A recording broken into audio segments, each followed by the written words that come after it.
Привет! Это подкаст «Три медведя» и заключительный выпуск сезона «Пан или пропал». Сегодня мы будем говорить о Йортадже и трех медведях. Три медведя – это Искандар Мирзоганиев, Бехрус Насрединов и Фарход Холматов. И я, Зибота Джибаева.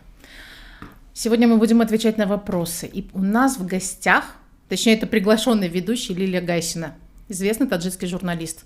Я теперь понимаю, что испытывают наши гости, сидя вот так вот и слушая вопросы. Я вообще не знаю, о чем она сейчас будет спрашивать нас. Привет всем! Спасибо, Зибо, за то, что меня пригласили. Для меня это новый опыт. Мне очень интересно, потому что я весь год следила очень пристально за вашей компанией. Я ваш постоянный слушатель, постоянный читатель. И сегодня я хочу задать вам те вопросы, ответы на которые мне самой интересны, как медиаэксперту, как журналисту. Зеб, я вот себе представляю, каково это открыть свой бизнес, свою компанию после того, как ты была журналистом. И вот мне хочется узнать, когда был тот день, или, может быть, это был период, неделя, когда ты поняла, что у тебя все получилось? Я до сих пор, в принципе, еще не уверена до конца, что у меня все получилось.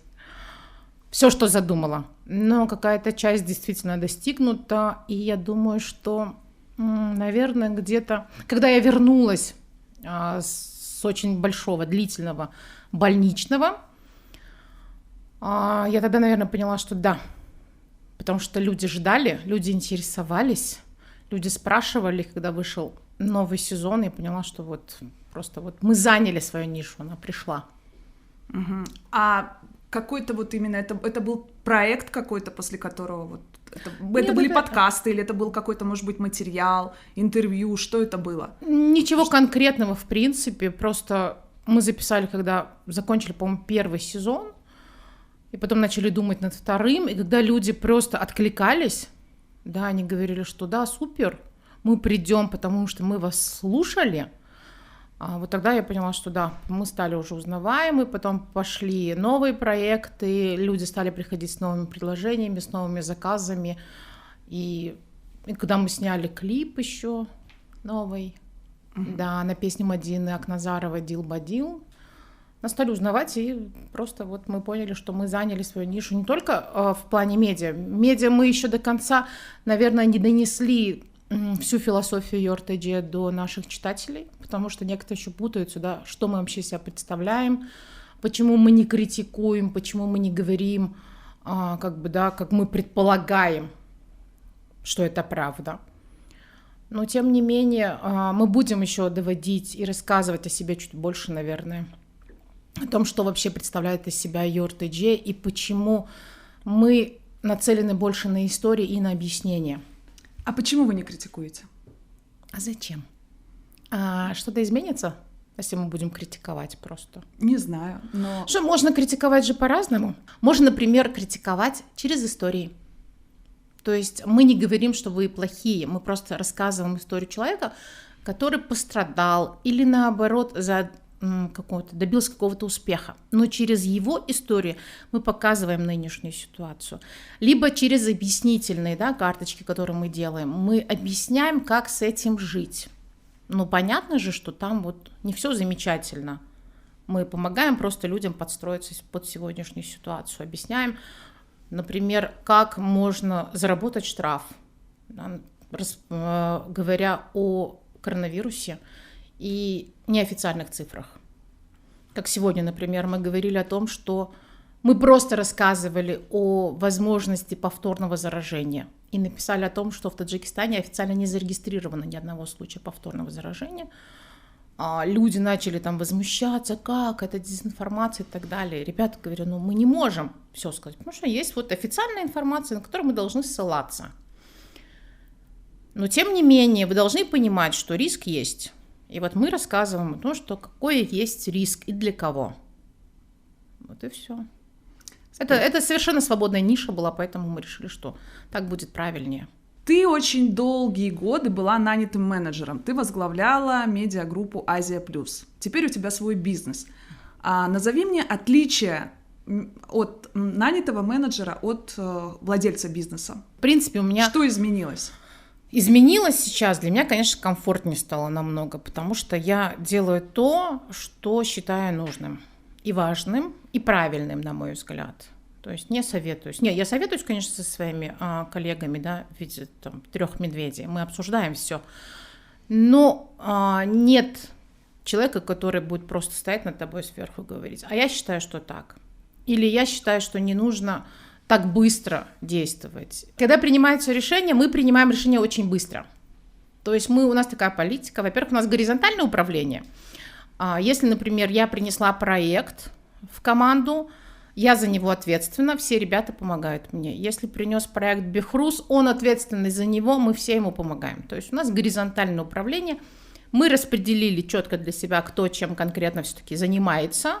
Я, например, за тексты отвечаю, за то, чтобы работал сайт, выходили публикации, соцсети и прочее. Мальчики, кто-то занимается только за продакшн отвечает, кто-то занимается только дизайном, кто-то занимается бухгалтерией, налоговой, организационными вопросами. Мы четко распределили, но при этом мы все решения принимаем очень быстро.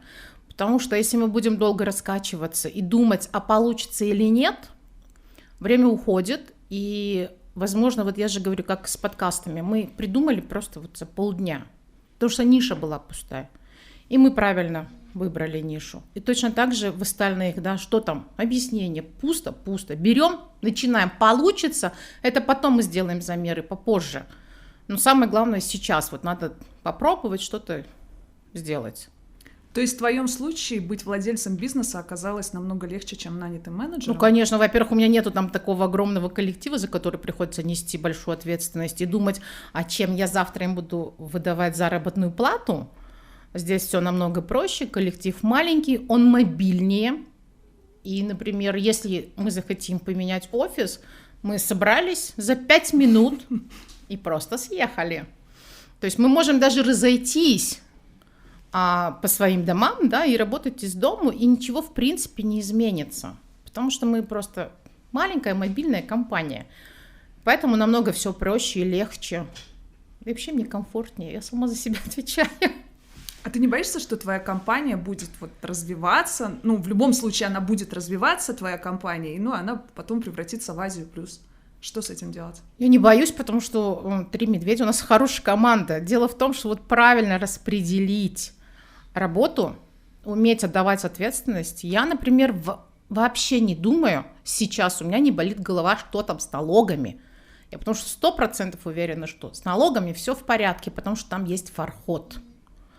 У меня голова не болит по сценариям кроликам вообще, потому что там сидит Искандар Мирзоганиев, который все сделает правильно.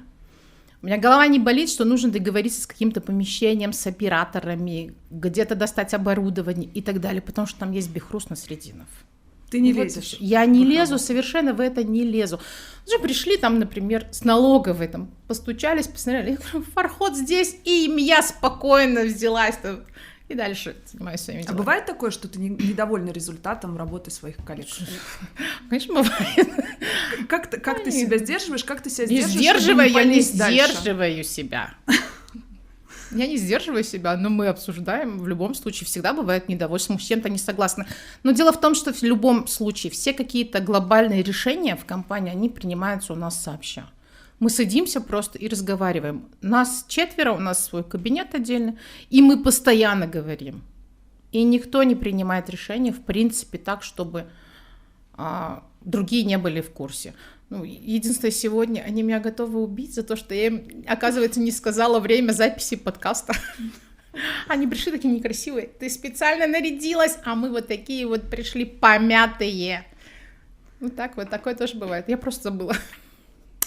Назови мне 3 причины, по которым бизнес в Таджикистане все-таки стоит открывать. Во-первых, заработать деньги можно. Самое главное — подойти к этому креативно. Придумать, искать голубые океаны. Не идти в тот бизнес, например, да, где все забито. Ивент-индустрия, она полностью забита, например, да, для малого бизнеса, как у нас. И мы не лезем туда.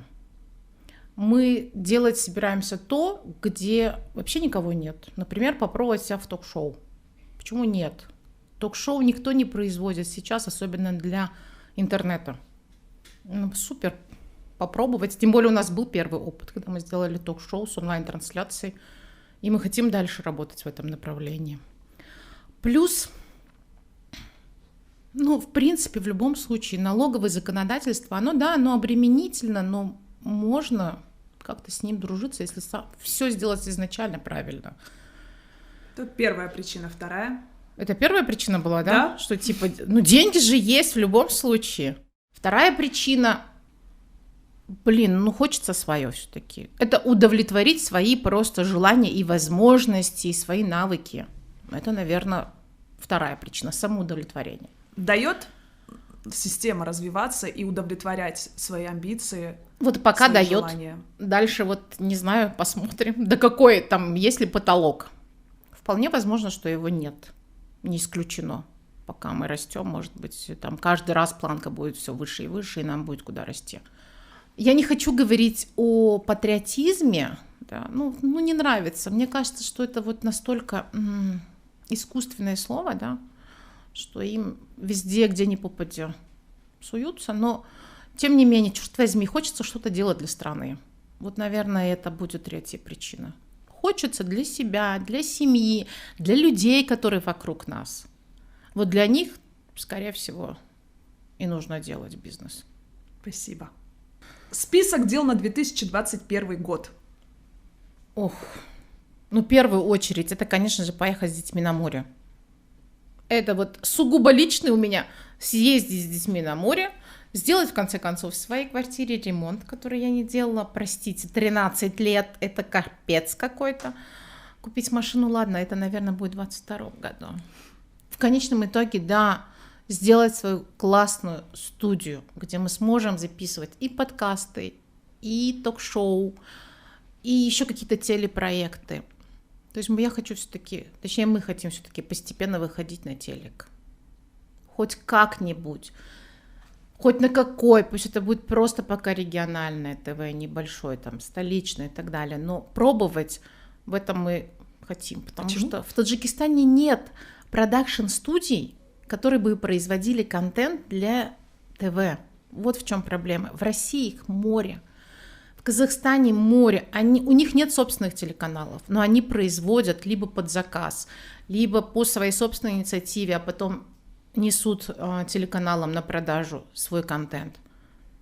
Это же ниша пустая. Почему нет? Супер. Только если потому, что ниша пустая. А так да, попробовать. Как может тебе быть телек интересен?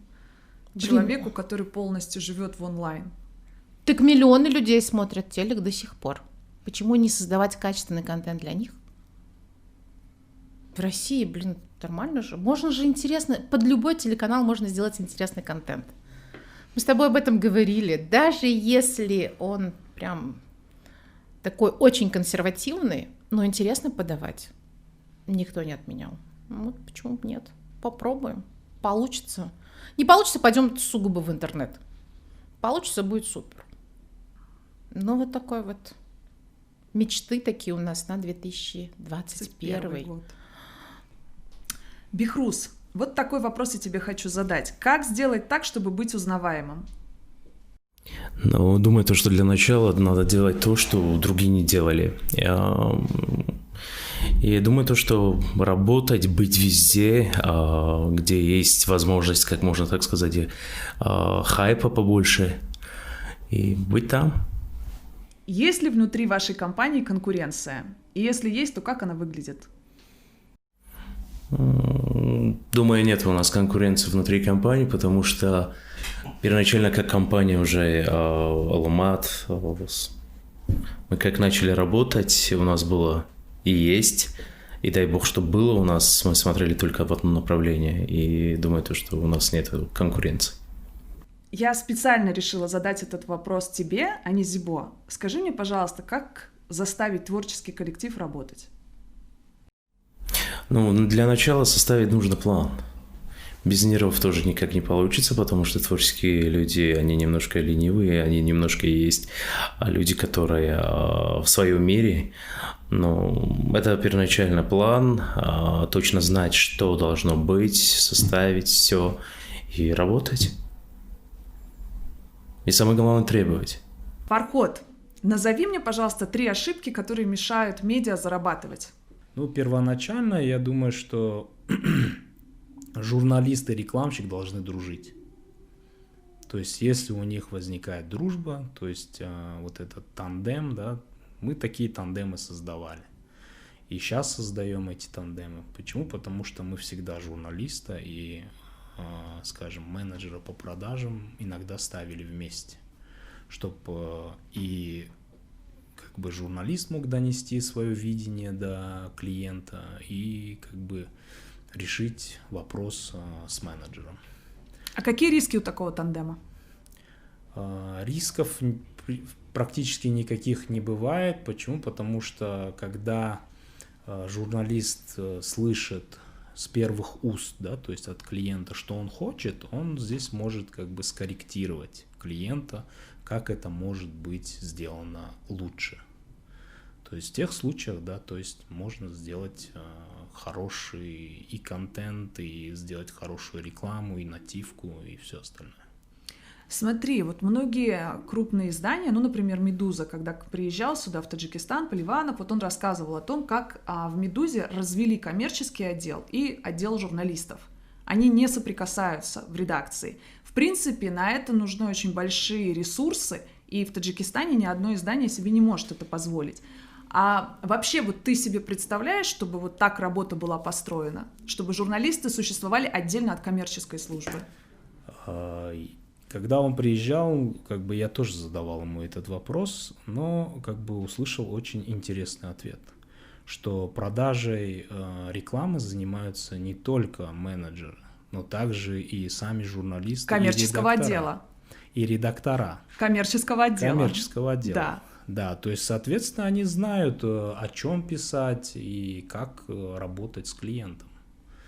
Поэтому, если, например, сейчас, например, в редакциях, да, то есть разрешат не только менеджеру продавать, да, то есть разрешат и тем же, почему нет? Пусть продают, но как бы здесь иногда становится вопрос финансового показателя, да, то есть это уже финансисты и коммерческие директора должны скорректировать, какой процент должен получать с продажи, скажем, редактор или журналист, сколько должен получать процент, скажем, менеджер по рекламе, да, то есть эти вопросы уже регулирует финансовая часть, да, то есть коммерческие директора, финансовые директора, тогда и здесь будет как бы довольство со стороны редакторов, если они продали и получили как бы свое вознаграждение, почему нет?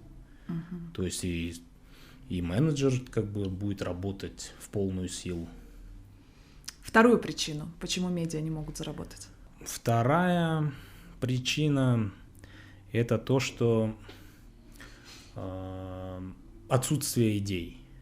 Да, то есть отсутствие идей, которые можно было бы продать, красиво упаковать, сделать, скажем, презентацию, да, хорошую, которая покажет все, то есть какой охват аудитории может получить, да, что это за продукт может быть, да, то есть интересен не только для рекламодателя, интересен для аудитории, то есть какой фидбэк может быть, да, то есть это все как бы сейчас уже можно просчитать, если, например, говорить непосредственно о интернете, да, это все просчитывается. Другие площадки как бы сейчас посчитать очень сложно, почему? Потому что если брать телевидение, да, у нас элементарно нету замеров по телевидению, да, то есть какой объем мы можем дать по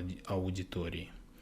Пока этих замеров нету, но я думаю, что в будущем они будут. Хотя вот в Узбекистане, в Казахстане, в Кыргызстане эти замеры есть чисто по телевидению.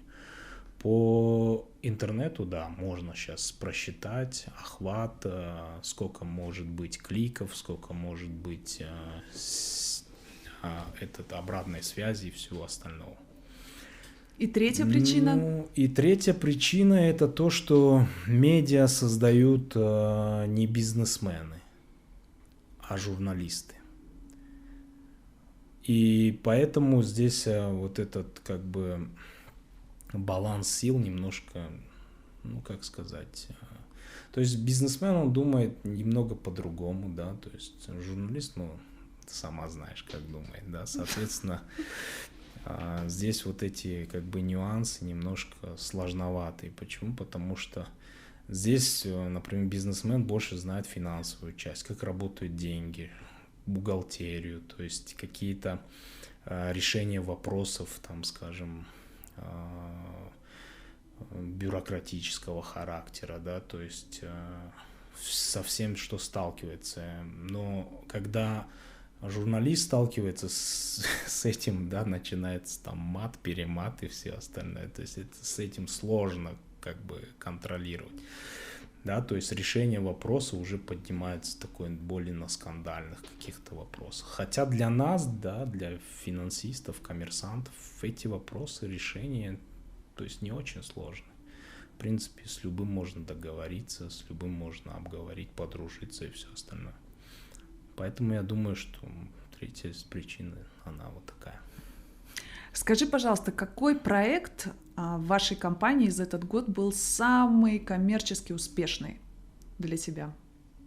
Если брать с точки зрения проект, «Три медведя», как бы это стало как бы больше направления, да, не только как подкасты, да, то есть подкасты «Три медведя» мы запустили, они сначала были как бы некоммерческие, потом вот сейчас на данный момент мы запустили «Три медведя Академию», он стал коммерческий. Плюс к тому же мы запустили продакшн «Три медведя», который непосредственно продвигает, снимает ролики, то есть для компаний проводит различные мероприятия в плане маркетинга, продвижения и все остальное. Академия подкастов, в чем там коммерческая история? Как вы зарабатываете? Мы предоставляем платформу, то есть нашу платформу, то есть записи, ну, не буду скрывать, да, то есть это история мировой экономики, да, то есть это проект, который нам приносит тоже как бы финансовые средства, да, но мы здесь как бы отрабатываем его по полностью, да, то есть, например, Зибо смотрит в плане контента, в плане, там, скажем, правильности подачи и всего остального. Искандар у нас отвечает тоже за контент непосредственно в этом направлении, то есть обсуждение и как бы вопросы.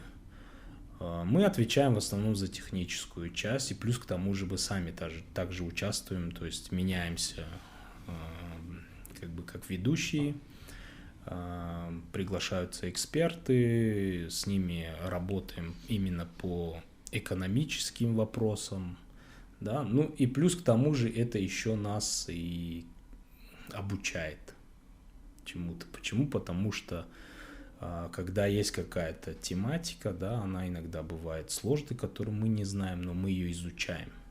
То есть садимся, открываем и начинаем учить до начала подкаста. И как бы, можно сказать, еще имеет образовательную какую-то вещь. Скажи, а какой контент продавать выгоднее всего в Таджикистане? Как говорит Искандар, это пресс-релиз. То есть текстовая реклама, текстовый контент. Ну, в принципе, да. Его легче продавать. Ну, в основном сейчас, как бы, смотрите, баннерную рекламу мало кто берет. Почему? Потому что, ну, радиореклама, ну, прям вот, если прайм-тайм, то окей, да. Ну, соответственно, не все рекламодатели могут прайм-тайм, там, как бы, вот такой раздутый становится этот, да, рекламный блок. Пресс-релизы, да, сейчас как бы из-за ссылочной массы, может быть, из-за того, что как бы люди в интернете Да, покупают пресс-релизы, но сейчас я что-то смотрю в последнее время, прям пресс-релизы слишком большие стали, что их очень тяжело читать. Окей, тогда вот так задам вопрос. Какой контент самый неэффективный с твоей точки зрения? Ну да, пресс-релизы опять. Есть эффективные пресс-релизы, есть неэффективные пресс-релизы, но, как сказать, контент бог, да, то есть, смотря какой контент, как его подать, как его завернуть. Там же, если, как сказать, тут по тем же пресс-релизам,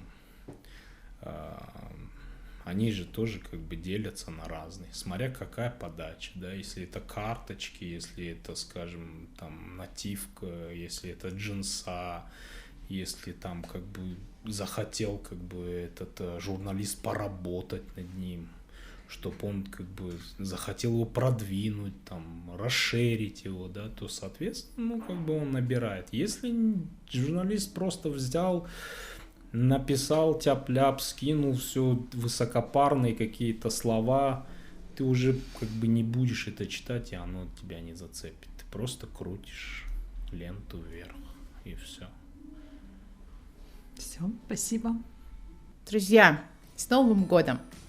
Спасибо большое, что вы были с нами весь 2020 год. Это вообще было круто, потому что открывались мы и начинали вообще в пандемию. Я, например, была в некоторое время даже в ужасе, потому что 1 января запустился наш сайт. А в марте начало уже все рушиться. И очень круто, что вы нас поддержали, что вы были с нами весь этот год. Берегите себя. Читайте нас, критикуйте нас. Вместе с вами мы развиваемся. Спасибо, друзья, с Новым годом. Счастья нам всем в следующем году. Желаю вам в следующем году побольше денег. И пусть у вас будет все хорошо. Без масок, без антисептиков. Всех с наступающим Новым годом. Желаю в этом году как можно больше позитива, хороших эмоций. Но больше всего всем желаю любви. Бог есть любовь, и это проверено. Счастья вам! В преддверии Нового года, 2021 года, я хочу пожелать всем крепкого здоровья, чтобы были здоровы, чтобы все было замечательно, хорошо, любви побольше, радости, счастья, ну, естественно же, чтобы было очень много денег. С Новым годом! Друзья, хочу всех поздравить с наступающим Новым годом, 2021, и я надеюсь, что этот год будет не только для нашего медиарынка намного лучше, намного успешнее, спокойнее, но и для всего мира, для каждого из нас. Я желаю вам в следующем году счастья, здоровья, и чтобы все наши планы, все грандиозные планы, которые мы сейчас себе продумываем, чтобы они в следующем году обязательно исполнились.